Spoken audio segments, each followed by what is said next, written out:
Mundu zabalean, Euskaldunak zerbaitengatik ezagunak baldin bagara, itxaserriak garelako da. Intzuzen ere, geure kostaldean harribitxi ugari aurkitu ditzakegu. Benetako altxorrak eta horietako bat ezagutu dugu. Ibon, geure itxas gizonari esker.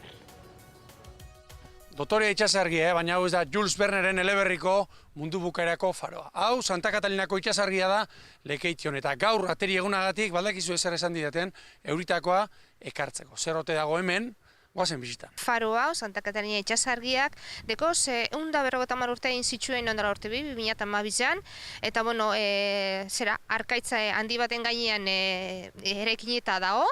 Orduan, azpitxik, zuluek dago, zori bai beti esaten dugu, da, bizkate, ez dakitza, anekdota modura, eta bertotik sartzen da ura, azpitxik. Eta, linterni ezin dela bizitza, itxasargia berez, bere funtzioa mantentzen dugu, baina guk erabilixan dugu, fareruen o farozainaren etxiaren azpigitxura geure proiektua lantzeko. Dana automatizata dago, orduan gabaz, juntasuneaz biztu itxen da. Gero lainoaz bebai, lainoa dagonian zirenia biztu itxen da, eta zireni horrek, emoten da ben zaratie da, lekitxoko morse kenua, eta matxitxako han eukiko zuna, matxitxakotik itxasargitxi kontrolatzen da dana. Gaur egun farerioa dau? Ez, hemen ja ez, baina matxitxakon pentsaten do baietz eta handik eure kontrolaten da behana. Etorten dire, oizko mantentzen lan nahi txen. Uste dut gare baten fareruan itxia zanak gaur beste zerbait dela, ez da?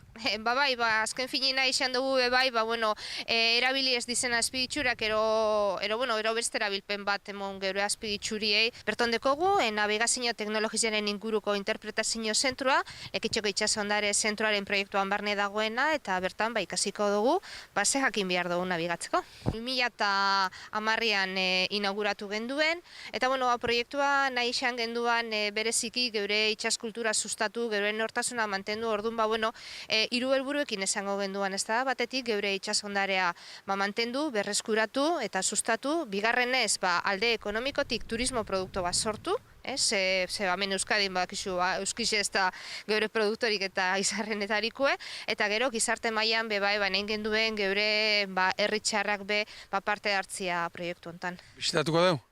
Bai, noski. Euritako ustez berdetela, ez da? Bai, euritakoa, azpadan. Guazen bale? Venga, guazen. Hauiz itxasargi barruen, lehengo farerun etxe bizitzan, orduan bertan, deko ziruzala bizitzateko, lehengo kuan onbigarren ingaoz, baina lehengo kuan Antolin, geure arrantzalia, esplikatzezku zer jakin behar dugun nabigatzeko. Baina eta bigarren salan ontan, berak gomidatzen gaitxu ja nabigatzen, eta dekogu sorpresa txikitsu bat. Ura, aixia, galernie, eta gero, eskatu itxen du jentieri, txubaskero ekartzia. Dekoguz geure txubaskeroa pe bai, baina, busti itxen gara. Apur bet.